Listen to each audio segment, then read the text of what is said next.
बच्चों, आज हम एजियोट्रॉपिक मिक्सचर करेंगे। ओके, हमने पहले का सब पार्ट कर दिया है सॉल्यूशन का। बस हमको क्या है, कॉलिगेटिव प्रॉपर्टी 3 बचा है, ठीक, और एक वन हाफ फैक्टर। आज एजियोट्रॉपिक मिक्सचर हो जाएगा, यानी कि 4 डेज में हमारा खत्म हो जाएगा। फिर हम लोग क्वेश्चन को करेंगे, यानी 1 चैप्टर सॉल्यूशन फिनिश हो जाएगा। ठीक है बच्चों, तो हम लोग का रफ्तार तो ठीक है, और बीच में थोड़ा सा मेरे को भी प्रॉब्लम आ गया था, इसके चलते थोड़ा लेक्चर नहीं डाल पाया था, बट नाउ मैं कंटिन्यू अब रहूँगा। सबसे इम्पोर्टेंट बात मैं आपको हमेशा बोलता हूँ, केमिस्ट्री को कभी याद मत करना, chemistry is concept, okay, nothing else. Chemistry is only and only concept, okay. अब हम लोग आज क्या करते हैं, एजियोट्रॉपिक मिक्सचर, ओके। जो बच्चे देख रहे हो, प्लीज इसको उन बच्चों तक पहुंचाओ जिनके पास कोचिंग की सुविधा नहीं है, जो कोटा नहीं जा सकते हैं, जो दिल्ली नहीं जा सकते हैं। प्लीज उनके पास ये क्लासेस को पहुंचाओ, इस लेक्चर को पहुंचाओ, ओके। ज़्यादा से ज़्यादा सब्सक्राइब करो, ज़्यादा से ज़्यादा शेयर करो, ओके। अब शुरू करते हैं। एजियोट्रॉपिक मिक्सचर होता क्या है बच्चों? एजियोट्रॉपिक मिक्सचर,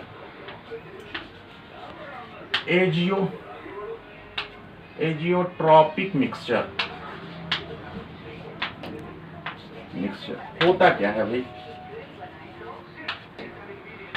अब किताब में तो पढ़ा है, बहुत कुछ होता है, ठीक है ना, बट मैं जो समझा रहा हूं उसको समझो, ठीक है। समझना है यहाँ पे, ठीक, समझना है, और मैं जो नोट्स लिखा दे रहा हूं उसको लिखो। एजियोट्रॉपिक मिक्सचर एक ऐसा सॉल्यूशन है, सपोज उसमें 2 कंपोनेंट हैं, तो क्या क्या फॉलो करते हैं कैरेक्टर वो देखो।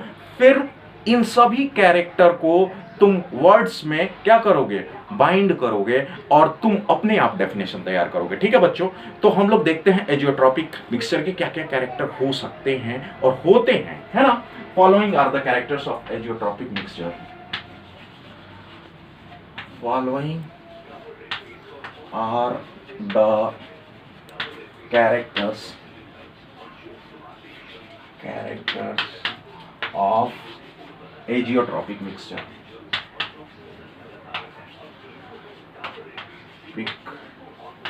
मिक्सचर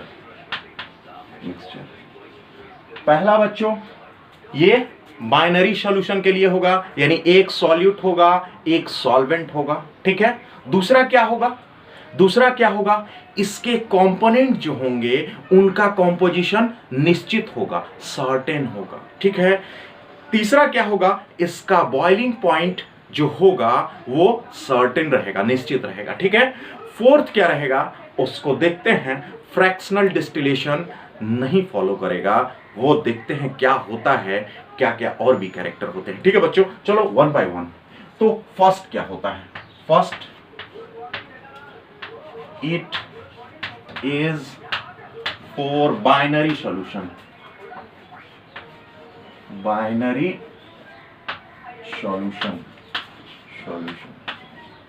अब इसमें बाइनरी सॉल्यूशन क्या होता है, 1 सॉल्यूट प्लस 1 सॉल्वेंट होगा, 1 सॉल्यूट प्लस 1 सॉल्वेंट होगा, ठीक। ये हमारा क्या है, पहला है। सेकंड और क्या हो सकता है, अब सेकंड क्या होगा कि इसका कॉम्पोजिशन निश्चित होगा, है ना, यानी शॉर्टन होगा, कांस्टेंट होगा, है ना। एजियोट्रॉपिक मिक्सचर या इट इज नहीं, एजियोट्रॉपिक लिख देते हैं, ज्यादा बेहतर होगा। एजियोट्रॉपिक मिक्सचर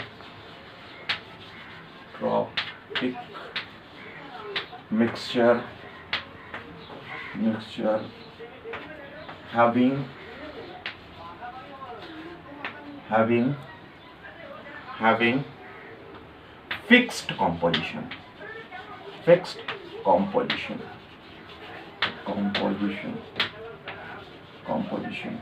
ओके बच्चों, ये फिक्स्ड कंपोजिशन होगा, ठीक है। तो 2 हो गया। अब थर्ड देखते हैं, ठीक है, थर्ड देखते हैं,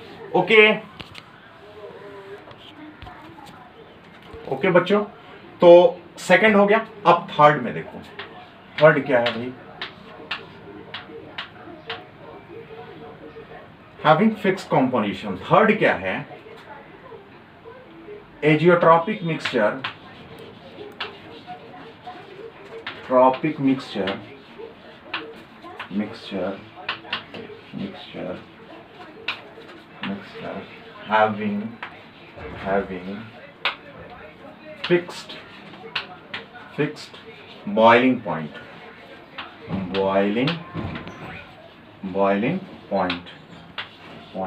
ओके, फिक्स्ड बॉइलिंग पॉइंट, ये हो गया 3। नंबर 4 देखते हैं, ठीक। फोर्थ में क्या है? फोर्थ में है बच्चों बॉइलिंग पॉइंट, तो इसका फिक्स्ड हो गया भाई। अब फोर्थ में देखेंगे हम लोग का क्या है कि फ्रैक्शनल डिस्टिलेशन, यही चीज हमको बताना है आपको, ठीक है। Azeotropic mixture, tropic mixture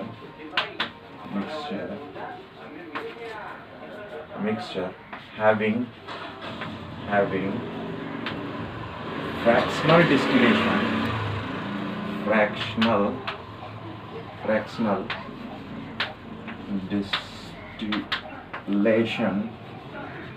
distillation is not possible.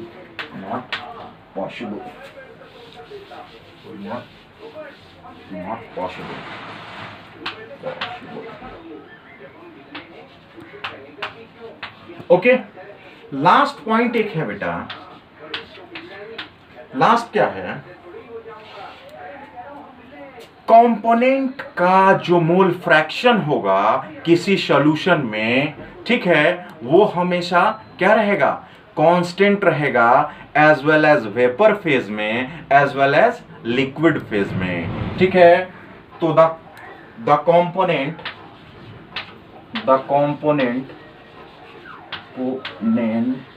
components mole fraction, the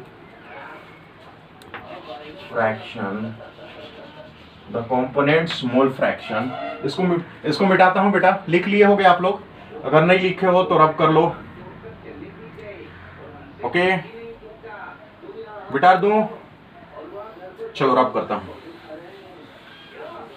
तो है the components mole fraction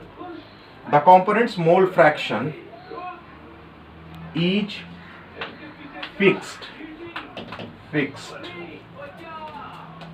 as well as in liquid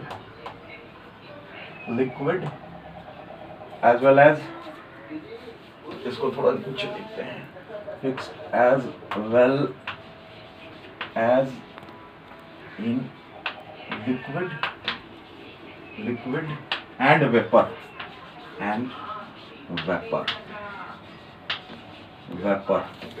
liquid and vapor, okay।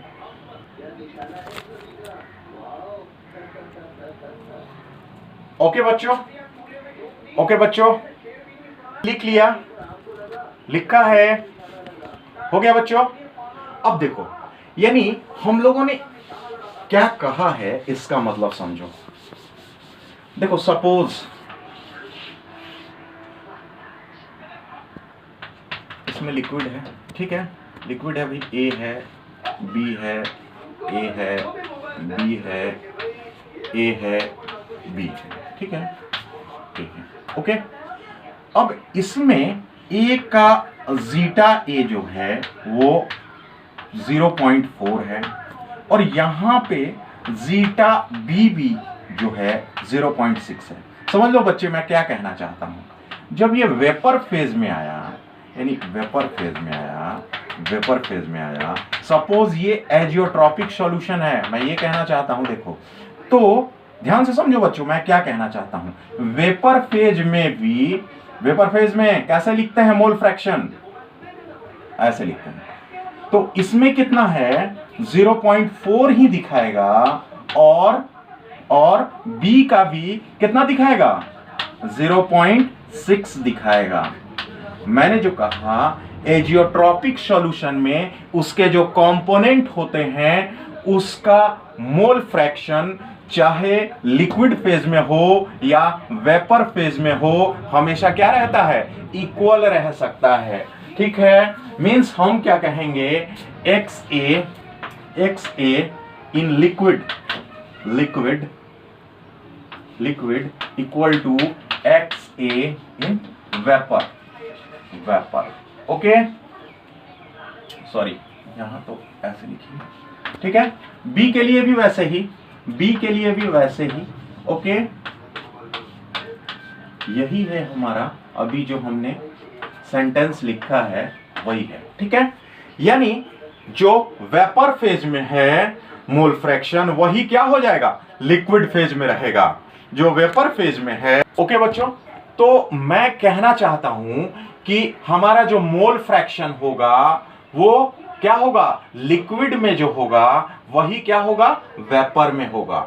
ठीक, अब आपका जो परेशानी था फ्रैक्शनल डिस्टिलेशन, उसको समझते हैं बच्चों। क्या है फ्रैक्शनल डिस्टिलेशन?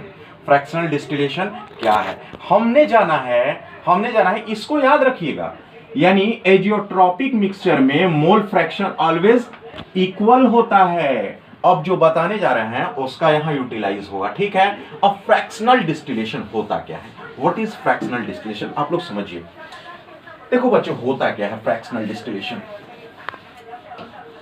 यानी हम लोग क्या करते हैं कि अगर किसी सॉल्यूशन में दो कंपोनेंट है, एक सॉल्यूट हो और एक सॉल्वेंट, याद रखिएगा एजियोट्रॉपिक मिक्सचर में दोनों ही किस फॉर्म में रहते हैं, लिक्विड फॉर्म में रहते हैं। गलत मत कर दीजिएगा कि एक सॉलिड फॉर्म में रहेगा और एक लिक्विड फॉर्म में, नहीं, both of the component in azeotropic mixture is in liquid form। Okay बच्चों, अब यहां पे देखो, ध्यान से समझो मैं क्या कहना चाहता हूं। फ्रैक्शनल डिस्टिलेशन एक ऐसा प्रोसेस है जिसमें लिक्विड के कंपोनेंट को उसके बॉइलिंग पॉइंट के बेस पे हम लोग अलग कर सकते हैं। Fractional distillation is the process by which separate the liquid components of a solution by the help of its what, vapor, नहीं, by the help of boiling point। Okay, यानी बॉइलिंग पॉइंट की मदद से हम लोग लिक्विड कंपोनेंट को क्या करेंगे, डिफरेंशिएट करेंगे। बहुत अच्छा, समझो बच्चों मैं क्या कहना चाहता हूं। सपोज यहां पे मैंने क्या लिया है, C2H5OH, क्या हो गया जी, इथाइल अल्कोहल प्लस क्या हो गया, वाटर हो गया है। दोनों के बीच में बॉन्ड बन जाता है। कौन सा बॉन्ड बनता है, हाइड्रोजन बॉन्ड बनता है बच्चों। ठीक है, अब देखो ये तो लिक्विड है अपना, ये लिक्विड है। ठीक, अब इसको क्या करेंगे, ये अभी बता रहा हूं आपको फ्रैक्शनल डिस्टिलेशन। ठीक है बच्चों, फ्रैक्शनल डिस्टिलेशन बता रहा हूं मैं। अब इसमें क्या है कि ये प्रोसेस कैसे है समझो। ये यहां पे हमने इसको क्या किया है कि बॉईल करा है। ठीक है, by the help of burner. ठीक है, इसको हम बॉईल कर रहे हैं, है ना। अब यहां पे हम लोग क्या करते हैं, देखो बच्चों ये एक प्रोसेस है। ये कैसा प्रोसेस है समझो इसको।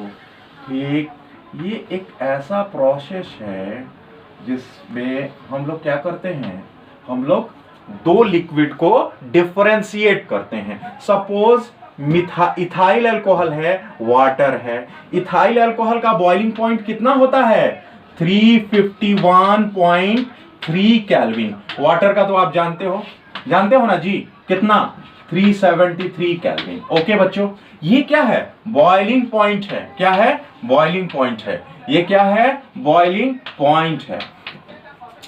अब इसके बेस पे हम लोग यहां पे क्या बनेगा, वेपर बनेगा। वेपर बनने के बाद क्या हो जाएगा, कंडेंसेशन होगा। कंडेंसेशन होने के बाद लिक्विड अलग हो जाएगा, यानी वाटर अलग होगा, इथाइल अल्कोहल अलग होगा, क्योंकि दोनों का बॉइलिंग पॉइंट अलग अलग है। ठीक है, तो ये फ्रैक्शनल डिस्टिलेशन है। तो फ्रैक्शनल डिस्टिलेशन में हम लोग बोलते हैं कि एजियोट्रॉपिक मिक्सचर में फ्रैक्शनल डिस्टिलेशन पॉसिबल नहीं है। तो बताओ तो यहां पे बच्चों, यहां पे हम लोग का क्या होगा, अगर इथाइल अल्कोहल का 0.7 है और वाटर का 0.3 मोल फ्रैक्शन है, यानी x ऑफ व्हाट C2H5OH, और ये जीटा ऑफ H2O 0.3 है, तो वेपर फेज में क्या हो जाएगा? वेपर फेज में 0.7 नहीं रहेगा, क्योंकि ये हमारा एजियोट्रॉपिक मिक्सचर नहीं है, ठीक है ना। हम तो यहां पे समझा रहे हैं, क्या समझा रहे हैं भाई? फ्रैक्शनल डिस्टिलेशन को, आपको इजी हो जाएगा। तो यहां पे C2H5OH, बच्चों को यही नहीं समझ में आता है फ्रैक्शनल डिस्टिलेशन। यहां पे सपोज 0.6 हो गया, तो यहां पे कितना हो गया जी? यहां पे 0.4 हो गया, इस तरह से है, ठीक है। समझ में आ रहा है ना? समझ में आ रहा है ना? यानी ये प्रोसेस हम लोग समझ लिए, फ्रैक्शनल डिस्टिलेशन क्या होता है, ठीक है। और फॉलो नहीं करता है, कौन नहीं करता है फॉलो? एजियोट्रॉपिक मिक्सचर, ठीक है। फॉलो, ओके बच्चों, ये आपने लिख लिया, अपने कॉपी पे लिखा आपने। मैं रब करूं, चलो रब कर देता हूं। अब देखो बच्चे, ये एजियोट्रॉपिक मिक्सचर को हम लोग डिवाइड करते हैं। किस में डिवाइड करते हैं भाई? दो पार्ट में डिवाइड करते हैं। क्या क्या डिवाइड करते हैं? तो क्या क्या डिवाइड करेंगे? एजियोट्रॉपिक मिक्सचर कैसे डिवाइड करते हैं? देखो, एजियोट्रॉपिक मिक्सचर, ये हो गया minimum boiling point azeotropic mixture,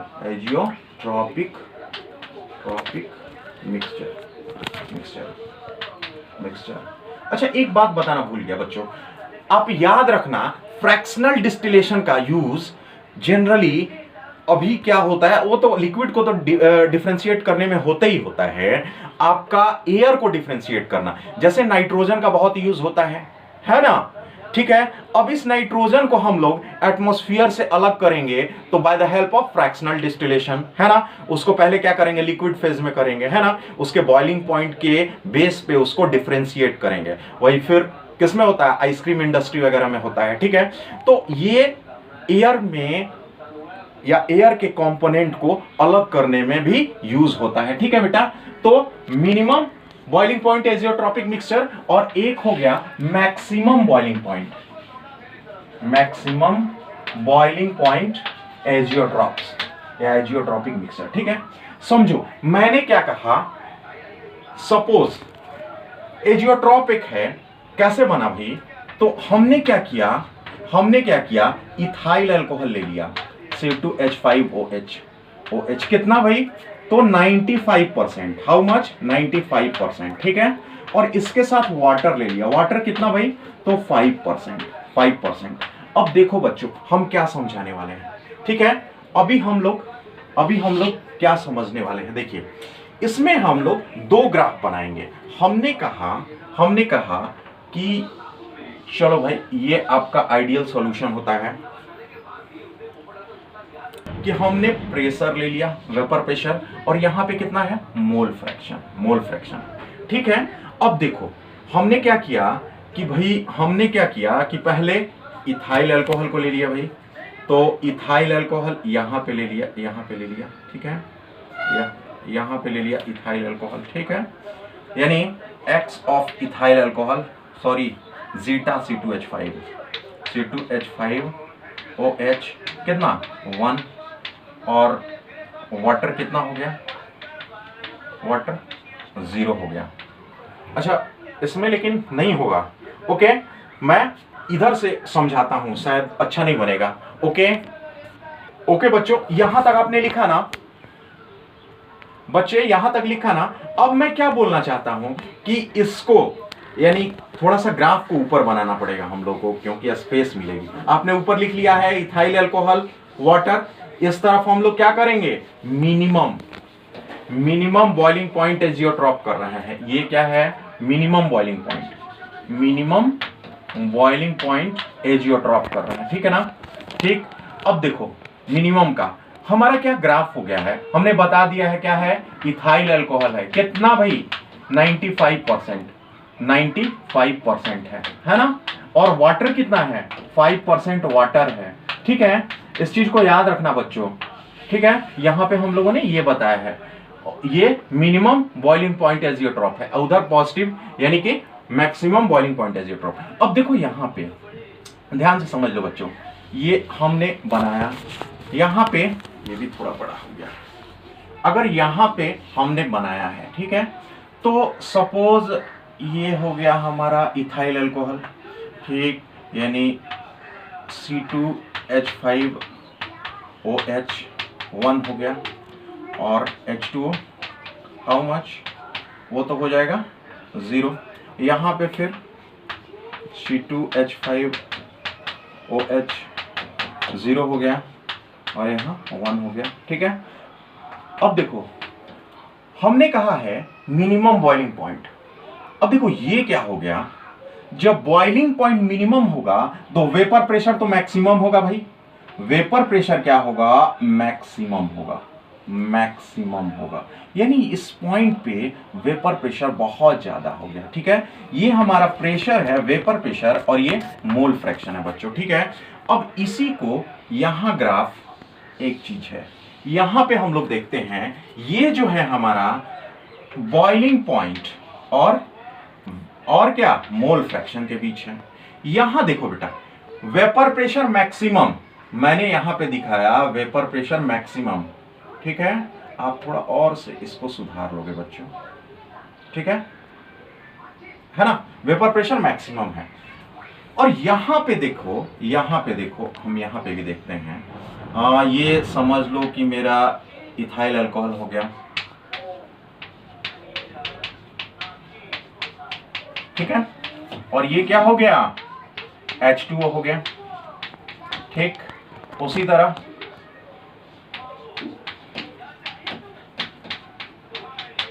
हो गया इथाइल अल्कोहल, और यहाँ पे H2O हुआ।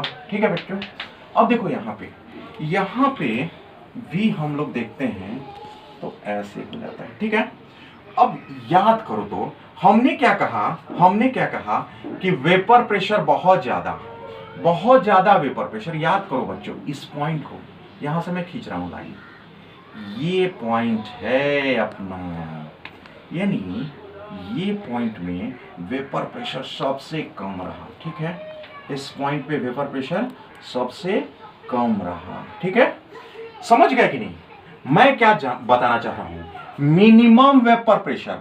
तो मिनिमम वेपर प्रेशर कब होगा, सॉरी मिनिमम बॉइलिंग पॉइंट कब होगा, जब वेपर प्रेशर मैक्सिमम होगा। तभी तो मॉलिक्यूल के बीच में क्या होगा, यहां मॉलिक्यूल के बीच में बहुत ज्यादा क्या होगा, अट्रैक्शन होगा क्या, नहीं, मॉलिक्यूल के बीच में अट्रैक्शन बहुत ही कम होगा, इसीलिए हमारा वेपर प्रेशर ज्यादा होगा। ठीक है ना, और जब वेपर प्रेशर ज्यादा होगा तो बॉइलिंग पॉइंट क्या होगा, कम होगा। तो यही ग्राफ है बच्चों, आपको शायद बुक में नहीं समझ में आ रही होगी, लेकिन यहां पे देख लो। ओके, सभी लोग लिख लेंगे अपने कॉपी में। ठीक है, सभी लोग लिखेंगे। ओके बच्चों, अब यहां पे आपने इसको लिख लिया। ठीक है, अब इधर कंसंट्रेट करो, इधर कंसंट्रेट करो, इधर कंसंट्रेट करो। हम यहां पे क्या करेंगे, मैक्सिमम बॉइलिंग पॉइंट एजियोट्रॉप। ठीक है बच्चों, अब देखो यहां पे क्या होगा बच्चों, यहां पे क्या होगा, यहां पे हम लोग 68% क्या ले लेंगे भाई, HNO3 नाइट्रिक एसिड। ठीक है, और 32% वाटर। देखो बच्चों क्या होता है, देखो ये वही पॉइंट है, ये वाला पॉइंट है कब का, जब हमारा था C2H5 95%, तब ये मोल फ्रैक्शन इसी बीच में, जब 95% C2H5OH था, तो ये हम लोग का दिखा रहा था ग्राफ, है ना, यानी मिनिमम बॉइलिंग पॉइंट का। यहां पे देखो क्या होगा, यहां पे बिल्कुल डिफरेंट होगा, जस्ट उसका उल्टा होगा बच्चों। देखो यहां पे ये हो गया, है ना, ये हो गया।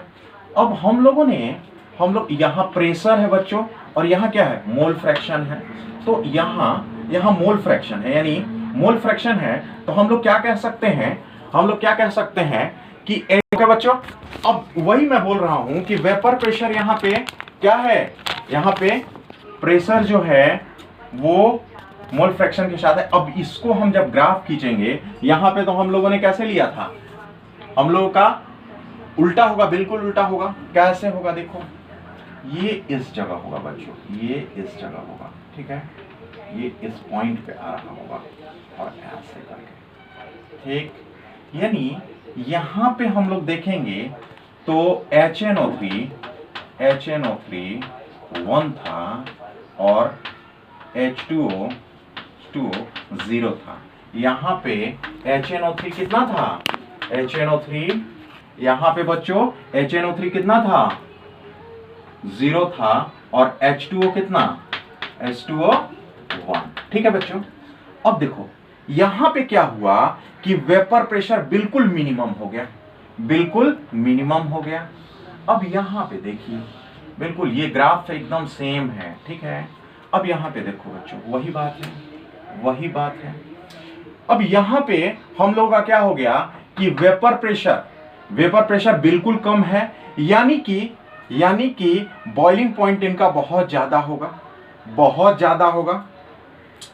तो हम लोग कह सकते हैं ये वाला पॉइंट, इसको अगर हम खींचते हैं ऐसे तो ये बनेगा बच्चों, देखो ऐसे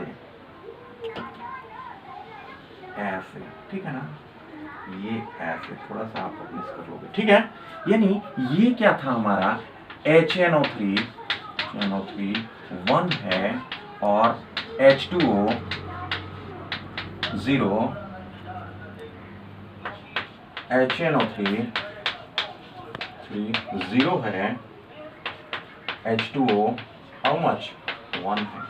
देखो बच्चों ध्यान से समझो, यानी यहां पे वेपर प्रेशर क्या हो गया, यहां पे वेपर प्रेशर सबसे कम हो गया, सबसे कम हो गया, यानी उसकी बॉइलिंग पॉइंट बहुत ज्यादा हो गई, उसकी बॉइलिंग पॉइंट बहुत ज्यादा हो गई, यानी उसके मॉलिक्यूल जल्दी एक दूसरे से दूर नहीं गए, इसी के चलते वेपर प्रेशर नहीं बना, ठीक है बच्चों। इसको जल्दी से लिखो, तो जल्दी से लिखो, और 2 मिनट मैं समझा देता हूं, जल्दी से लिखिए आप लोग, ठीक है, जल्दी से लिखिए, फटाफट लिख लीजिए, और नहीं भी होगा तो पॉज करके लिख लीजिएगा, ठीक है ना, पॉज करके लिख लीजिएगा, ओके। तो अब देखो फिर से मैं समझाता हूं, ध्यान समझो, इसी ग्राफ में सब कुछ है, ठीक। हमने क्या किया है कि वेपर प्रेशर और मोल फ्रैक्शन के वेपर प्रेशर के बच्चों, यहां पे हम लोगों ने यही चीज देखा है, कि यहां वेपर प्रेशर यानी ये ऐसा पॉइंट है मोल फ्रैक्शन का, ये वाला पॉइंट 95% C2H5OH और 5% H2O रहा होगा, इसको मोल के हिसाब से तब्दील करके मोल फ्रैक्शन ये वाला रहा होगा। इस मोल फ्रैक्शन के पॉइंट पे वेपर प्रेशर सबसे ज्यादा था, यानी मॉलिक्यूल के बीच में बहुत ज्यादा अट्रैक्शन बोल के नहीं था, तो वेपर प्रेशर बहुत ज्यादा आ गया, ठीक है। वेपर प्रेशर ज्यादा आ गया तो बॉइलिंग पॉइंट कम था, इसीलिए तो वेपर प्रेशर ज्यादा था, इसीलिए हमारा इस तरह का ग्राफ आया, याद कीजिए बच्चों, इसीलिए हमारा ग्राफ कैसे आया, इस तरह का आया। और यहां पे देखो बच्चों, यहां पे बिल्कुल उसके उल्टा हो गया, यानी HNO3 और H2O का कॉम्बिनेशन ऐसा था, यानी 68% और 32% मोल फ्रैक्शन में इस तरह से थे कि उनका वेपर प्रेशर सबसे मिनिमम आया, तो वेपर प्रेशर जब मिनिमम आएगा तो स्वाभाविक है कि बॉइलिंग पॉइंट बहुत ज्यादा आएगा, बॉइलिंग पॉइंट क्या होगा, ज्यादा आएगा। देखो बच्चों एक चीज और मैं तुमको बता दूं, जब हम इसको बनाएंगे तो ये वाला जो है, ये हम लोग को पॉजिटिव डेविएशन मिलेगा, ये पॉजिटिव डेविएशन, ठीक है। और ये क्या हो गया बेटा, negative deviation from ideal solution से नेगेटिव डेविएशन। और एक चीज जान लो, ये मैंने ग्राफ स्टैंडर्डाइज के लिए बनाया, ठीक है, तो ये वाला तो नहीं होगा, ये वाला इसलिए नहीं होगा कि हम लोगों ने जब वेपर प्रेशर और मोल फ्रैक्शन के लिए देखा था, ठीक है बच्चों, तो इसलिए मैं इसको स्टैंडर्डिटी के लिए बनाया, ठीक है ना, अंडरस्टैंडिंग के लिए बनाया, वास्तव में ये लाइन नहीं है, ठीक है ना। हम क्या कहना चाहते हैं समझ गए, क्या कहना चाहते हैं समझ गए। हम आपको समझाने के लिए यहां बताया था, क्योंकि इस ग्राफ से डायरेक्ट इसको देखो और उस ग्राफ से उसको देखो, लेकिन वास्तव में रॉल्ड्स ने वेपर प्रेशर और मोल फ्रैक्शन में रिलेशन बताया है, और क्या कहेंगे, बॉइलिंग पॉइंट और मोल फ्रैक्शन में रॉल्ड्स ने नहीं बनाया है, इसलिए ये वाला हम लोग लाइन नहीं देंगे। हम आपके अंडरस्टैंडिंग के लिए हमने यहां खींचा था, ठीक है। तो आप समझ गए होगे कि वेपर प्रेशर और मोल फ्रैक्शन में किस तरह से ग्राफ होगा, और उससे रिलेट करेंगे हम लोग किसमें, बॉइलिंग पॉइंट और मोल फ्रैक्शन में, ठीक है बच्चों। मेरे ख्याल से आपको समझ में आ गया होगा, ये बहुत इजी प्रोसेस था। लेकिन एक चीज देखा क्या है कि किसी बुक में इस तरह से नहीं दिया, बच्चे बुक में परेशान हो जाते हैं, ठीक है। तो आप परेशान मत होना, आज मैंने इसीलिए मेहनत करा है, ठीक है, कि आपको इजी वे में अंडरस्टैंडिंग हो, ठीक है। तो आज इतना ही, और 4 डेज हमारे लगेंगे किसके, तीन कॉलिगेटिव प्रॉपर्टीज होगा, और एक क्या होगा, वन टॉप फैक्टर होगा, फिर हम लोग फिनिश कर देंगे, ठीक है। ओके बच्चों, प्लीज सब्सक्राइब करो, और क्या करो, शेयर करो कि निटी बच्चों तक पहुंचे। ओके बच्चों, ठीक, ओके, आज इतना ही।